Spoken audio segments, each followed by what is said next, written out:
जनवरी 2005 में नासा की तरफ से एक अनोखा प्रोब स्पेस में लॉन्च किया जाता है। इसका मिशन ये पता लगाना था कि आखिर अर्थ पर पानी आया कहां से। डीप इम्पैक्ट नामी ये प्रोब 27 करोड़ किलोमीटर ट्रेवल करने के बाद एक कॉमेट के करीब पहुंचता है और इसी कॉमेट में छुपे थे कई ऐसे राज जिन्हें पिछली कई सदियों से ढूंढा जा रहा था। पूरी यूनिवर्स में सिर्फ एक ही ऐसी जगह है जहां ह्यूमन बीइंग्स जिंदा रह सकते हैं। ऐसा मालूम होता है जैसे अर्थ को इंसानों के लिए ही बनाया गया है। यहाँ वो तमाम चीजें मौजूद हैं जो जिंदगी के लिए बहुत अहम मानी जाती हैं। पानी, खाना और ऑक्सीजन। इतनी वसी और जायंट यूनिवर्स में दूसरा कोई ऐसा प्लेनेट हो या ना हो, लेकिन फिलहाल हम सिर्फ अर्थ को ही जानते हैं जहां पर इंसान बगैर किसी मदद के जिंदा रह सकता है। पर आज से 5 अरब साल पहले अर्थ का कोई वजूद ही नहीं था। जिस जगह पर आज अर्थ और हमारा सोलर सिस्टम मौजूद है, ये मिल्की वे गैलेक्सी का किनारा है। जब हमारा प्लेनेट नहीं था तो इसकी जगह यहाँ पर एक बहुत बड़ा बादल हुआ करता था। एक ऐसा बादल जिसमें सिर्फ मिट्टी और गैसेस भरी हुई थी। आखिर इस बादल में ऐसा क्या हुआ जो ये एक प्लेनेट में बदल गया, वही प्लेनेट जहां आज हम रहते हैं। मिट्टी और गैसेस के इस बादल को मॉलिक्यूलर क्लाउड कहा जाता है। इस बादल में डस्ट पार्टिकल्स थे जिसमें रेत, सिलिकॉन और मुख्तलिफ मेटल्स के जर्रात भी शामिल थे। इस बादल की पैदाइश मुख्तलिफ डेड स्टार्स की वजह से हुई थी। यूनिवर्स के शुरुआती वक्त में जिन स्टार्स ने अपना सारा फ्यूल जला दिया वो फट गए और फटने की वजह से उनके जर्रात आसपास यूनिवर्स में फैल गए। ये आसमान में दिखने वाले बादल की तरह नहीं, बल्कि ये कुछ ऐसे दिखते हैं जिनको हबल स्पेस टेलीस्कोप की मदद से कैप्चर किया गया था।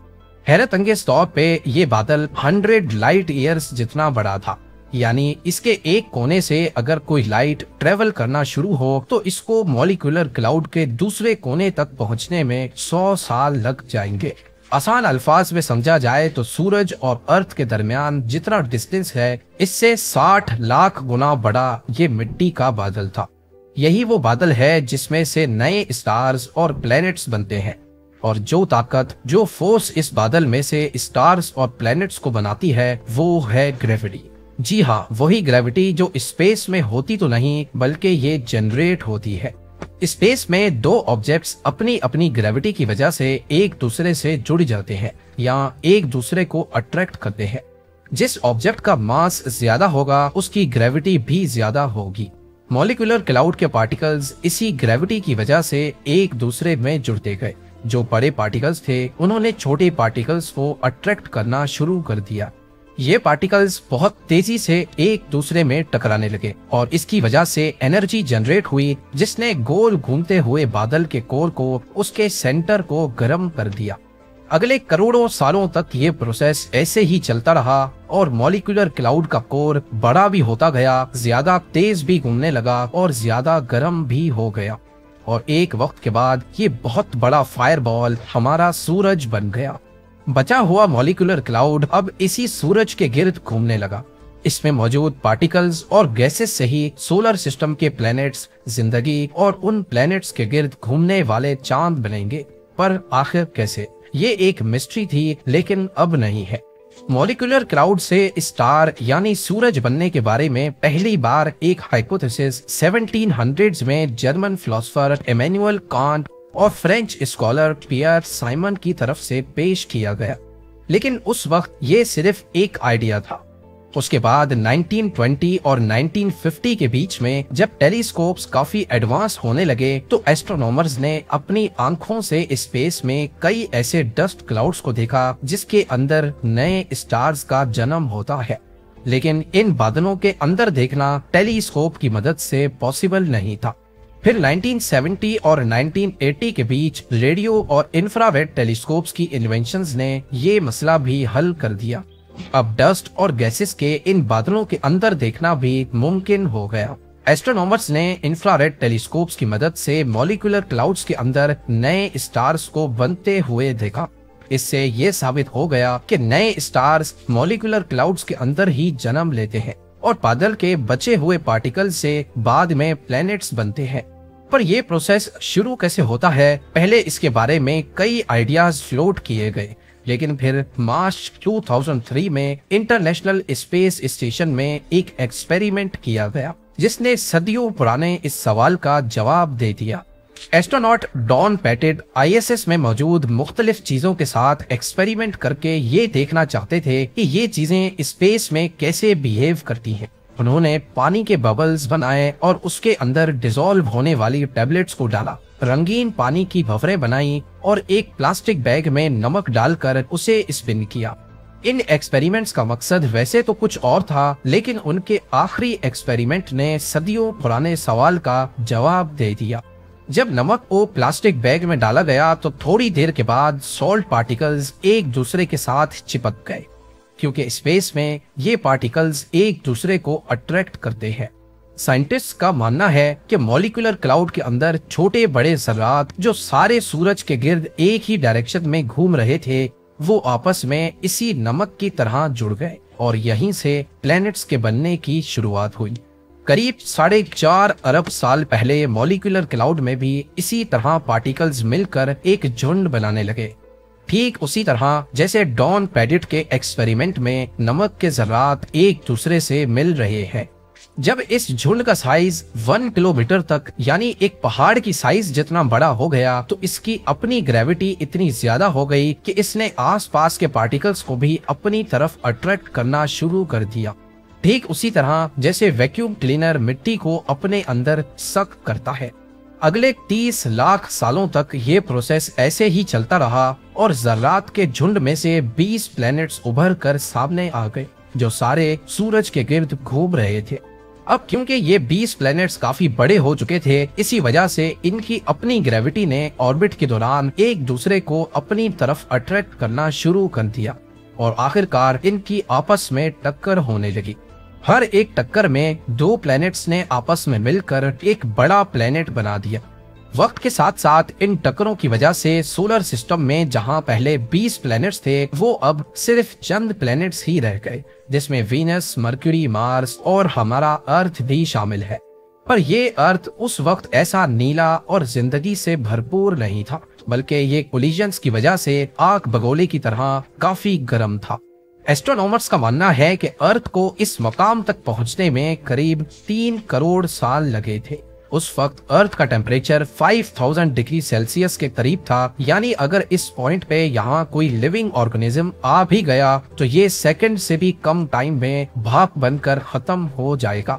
अर्थ में जिंदगी के आसार सिर्फ तभी उभर पाएंगे जब इसका टेम्परेचर गिरेगा, लेकिन जब तक ये ठंडा होता, इसे अपनी एग्जिस्टेंस के लिए अभी सबसे बड़े खतरे का सामना करना था, सोलर स्टॉर्म। जी हाँ, सूरज से निकलने वाली शुआएं जब भी किसी प्लेनेट में दाखिल होती हैं तो वो उसके एटमॉस्फेयर को काफी नुकसान पहुंचाती हैं। यही सोलर स्टॉर्म्स दूसरे प्लेनेट्स में भी आते हैं और इसकी वजह से यहाँ जिंदगी का बढ़ना मुमकिन नहीं होता। ज्यादा दूर जाने की जरूरत नहीं, मार्स जो अर्थ का पड़ोसी प्लेनेट है, वहाँ पर सोलर स्टॉर्म्स ने जिंदगी के चांसेस को खत्म कर दिया है। पर इन्हीं सोलर स्टॉर्म्स का अर्थ ने मुकाबला कैसे किया, इसका सीक्रेट छुपा है अर्थ के कोर में। जब मॉलिक्यूलर क्लाउड में अर्थ बनना शुरू हुआ तो इसका टेम्परेचर काफी बढ़ गया। इस टेम्परेचर ने अर्थ को एक फायर बॉल बना दिया। पत्थर पिघल गए और उनमें मौजूद आयरन और निकल भी। अब क्योंकि आयरन और निकल का वजन काफी ज्यादा होता है तो वो अर्थ के कोर में गिरना शुरू हो गए।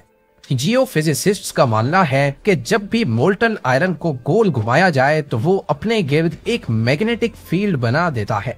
अब क्योंकि अर्थ के कोर में मोल्टन आयरन की क्वांटिटी ज्यादा है, तभी वो एक मैग्नेटिक फील्ड जनरेट करता है और स्पेस में ये मैग्नेटिक फील्ड का असर जहां तक रहता है, इसे मैग्नेटोस्फीयर कहते हैं।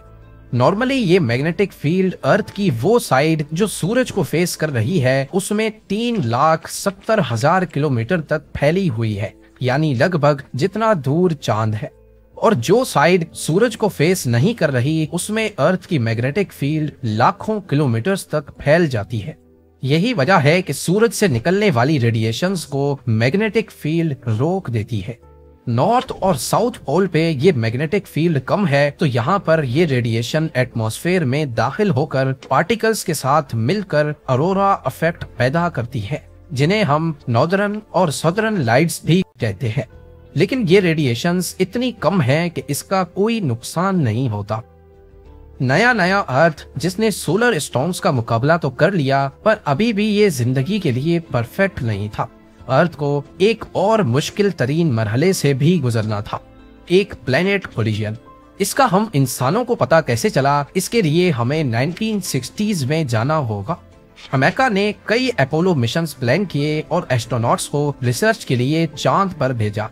पहले ये माना जाता था कि चांद अर्थ का ही टुकड़ा है जो किसी वजह से अर्थ से अलग हो गया। लेकिन जब एस्ट्रोनॉट्स चांद पर गए और वहां पत्थरों के कुछ सैंपल्स लेके आए तो देखने में ये पत्थर अर्थ पर पाए जाने वाले पत्थरों जैसे नहीं दिखते थे। ऐसा मालूम होता है कि इन पत्थरों को जलाया गया हो। मजीद इन्वेस्टिगेशन से मालूम पड़ा कि चांद और अर्थ के पत्थर में मौजूद ऑक्सीजन आइसोटोप्स एक जैसे हैं, जिससे ये साबित होता है कि चांद था तो पहले अर्थ का ही हिस्सा, लेकिन बहुत ज्यादा गर्माइश ने इसका ये हाल किया है। इतनी ज्यादा गर्माइश सिर्फ एक ही चीज पैदा कर सकती है और वो है किसी और प्लेनेट का टकराना। जब अर्थ आहिस्ता आहिस्ता ठंडा हो रहा था, उस वक्त एक दूसरा प्लेनेट अर्थ की तरफ बढ़ने लगा। ये प्लेनेट करीब मार्स की साइज जितना बड़ा था और इसको थिया का नाम दिया गया है। जब थिया अर्थ से टकराया तो बहुत सारी एनर्जी रिलीज हुई। अर्थ और थिया के जलते हुए टुकड़े आसमान में फैल गए और आखिरकार अर्थ को ऑर्बिट करने लगे। अर्थ को ऑर्बिट करते ये टुकड़े अगले हजारों सालों तक उसी तरीके से एक दूसरे से जुड़ते रहे जैसे मॉलिक्यूलर क्लाउड में पार्टिकल्स जुड़े थे, और यूं जन्म हुआ चांद का। पहले चांद अर्थ के काफी करीब था। एक्सपर्ट्स का कहना है कि अभी जितना हमें चांद दिखता है, पहले ये 15 टाइम्स ज्यादा बड़ा था। लेकिन आहिस्ता आहिस्ता करीब 1.5 इंचेस पर ईयर के हिसाब से ये अर्थ से दूर हो रहा है। आपको यहाँ बताते चलें कि थिया का अर्थ के साथ हौलनाक टकराव और चांद का पैदा होना, ये वो दो इवेंट्स थे जिनकी वजह से आज हम इस दुनिया में मौजूद हैं। साइंटिस्ट का मानना है कि ये दो इवेंट्स अगर नहीं होते तो शायद अर्थ पर कभी जिंदगी आ ही नहीं पाती। पर आखिर कैसे? जब मार्स के साइज जितना प्लेनेट अर्थ से टकराया तो इसने अर्थ को एक साइड पे झुका दिया, इसको थोड़ा सा टिल्ट कर दिया। अर्थ जो पहले अपने एक्सिस पे ही रोटेट कर रहा था, अब ये 23.5 डिग्रीज के एंगल पे टिल्ट हो गया, और इस टिल्ट ने अर्थ को दिए मुख्तलिफ किस्म के मौसम। जैसा कि आप जानते हैं कि जमीन की एक फुल रोटेशन एक दिन को जाहिर करती है और सूरज के गिर्द एक पूरा चक्कर एक साल को। अब क्योंकि अर्थ 23.5 डिग्रीज पे झुका हुआ है, तो साल के वो महीने जब नॉर्दर्न हेमिस्फेयर सूरज से ज्यादा करीब होता है, तब यहाँ गर्मियों का सीजन होता है और सर्दियों में यही हिस्सा सूरज से दूर हो जाता है। इस टिल्ट की वजह से अर्थ के सरफेस पर पूरा साल एक जैसी गर्माइश नहीं पड़ती और ना ही एक जैसी ठंड। इन बदलते मौसम की वजह से हमें मुख्तलिफ फ्रूट्स और सब्जियां खाने को मिलती हैं। साल भर मुख्तलिफ रंग देखे जा सकते हैं और मूनसून में बारिश के साइकिल की वजह से पीने का साफ पानी रिवर्स के जरिए मिलता है। इसके अलावा चांद के बनने की वजह से समंदरी लहरें भी बनती है। ये लहरें समंदरी मखलूक के लिए न्यूट्रिएंट्स फराम करती हैं, क्योंकि अगर ये लहरें ना होती तो समंदर में न्यूट्रिएंट्स सिर्फ चंद स्पॉट्स पे ही रहते। लेकिन यहाँ पर सवाल ये पैदा होता है कि समंदर में लहरें तो तब बनेंगी जब अर्थ पर पानी होगा, जो जिंदगी के लिए सबसे अहम है। तो फिर आखिर अर्थ पर पानी आया ही कहाँ से? ये साइंटिफिक कम्युनिटी के लिए सबसे बड़ी मिस्ट्री रही है। जनवरी 2005 में नासा ने डीप इम्पैक्ट नामी एक प्रोब स्पेस में लॉन्च किया। इसको 27 करोड़ किलोमीटर दूर टेम्पल 1 नामी एक कॉमेट के पास भेजा गया। इस प्रोब के आगे 350 किलो का कॉपर इम्पैक्टर लगाया गया, जिसे टेम्पल 1 से जाकर टकराना था। 4 जुलाई 2005 को ये इम्पैक्टर 38,000 किलोमीटर पर आवर की स्पीड से टेम्पल 1 कॉमेट से जा टकराया और उसने एक बहुत बड़ा क्रेटर बना दिया। इस इम्पैक्ट को डीप इम्पैक्ट प्रोब पे लगे रेडियो टेलीस्कोप्स की मदद से कैप्चर किया गया और इस टेलीस्कोप ने जो कुछ दिखाया वो वाकई काफी हैरान कुन था। टक्कर की वजह से जो लाइट निकली उसको स्पेक्ट्रोस्कोपी की मदद से एनालाइज करने पर मालूम पड़ा कि टेम्पल 1 के अंदर बर्फ की फॉर्म में पानी भरा हुआ है। अब ये तो साबित हो गया कि सूरज से बहुत दूर एस्ट्रॉइड बेल्ट में मौजूद कॉमेट्स के अंदर पानी मौजूद है, लेकिन आखिर ये कॉमेट्स अपना ऑर्बिट छोड़कर अर्थ तक आए कैसे, और वो भी करोड़ों की तादाद में। एक्सपर्ट्स का मानना है कि ये काम हमारे सोलर सिस्टम में मौजूद सबसे बड़ा प्लेनेट ही कर सकता है, जुपिटर। जी हाँ, जुपिटर हमारे सोलर सिस्टम का सबसे बड़ा प्लेनेट है और जाहिर है इसकी ग्रेविटी भी अर्थ से कई गुना ज्यादा है। और इसकी खास बात यह है कि ये एस्ट्रॉइड बेल्ट के बिल्कुल करीब ऑर्बिट करता है। एस्ट्रोनॉमर्स का मानना है कि पास्ट में एस्ट्रॉइड बेल्ट में जितने भी बड़े साइज के कॉमेट्स और एस्ट्रॉइड्स मौजूद थे, उनके नॉर्मल ऑर्बिट को जुपिटर की ग्रेविटी ने एलिप्टिकल ऑर्बिट में कन्वर्ट कर दिया। नॉर्मल सर्कुलर ऑर्बिट वो होता है जब एस्ट्रॉइड सूरज के गिर्द परफेक्ट सर्कल में चक्कर लगा रहे हो, लेकिन जब जुपिटर की ग्रेविटी ने उनको अपनी तरफ अट्रैक्ट किया तो वो अपने सर्कुलर ऑर्बिट से निकलकर ओवल शेप के ऑर्बिट में चले गए, जिसे एलिप्टिकल ऑर्बिट कहते हैं। और इसी दौरान जब वो अर्थ के रास्ते में आए तो ग्रेविटी ने उनको अर्थ पर खींच लिया। जियोलॉजिस्ट का मानना है कि पानी अर्थ पर शुरुआत में नहीं था, बल्कि ये अर्थ के पैदा होने के 50 करोड़ साल बाद यहाँ आया है। पर ये हमें पता ही कैसे चला? जिरकॉन एक मिनरल है जो पत्थरों में पाया जाता है और इसके बनने के लिए पानी बहुत जरूरी है। और क्योंकि इसमें यूरेनियम के जर्रात भी होते हैं, इसी वजह से रेडियो एक्टिव डिके की मदद से इसकी एज का पता लगाया जा सकता है।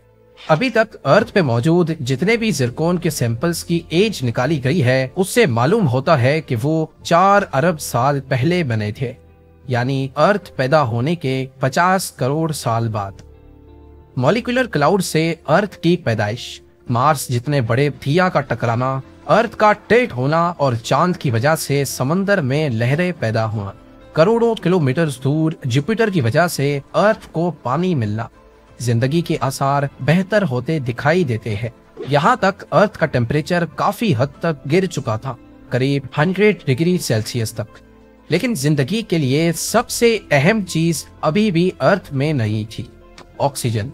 तो अब आप मुझे कमेंट सेक्शन में बताएं कि अर्थ के एटमॉस्फेयर में ऑक्सीजन कैसे आया।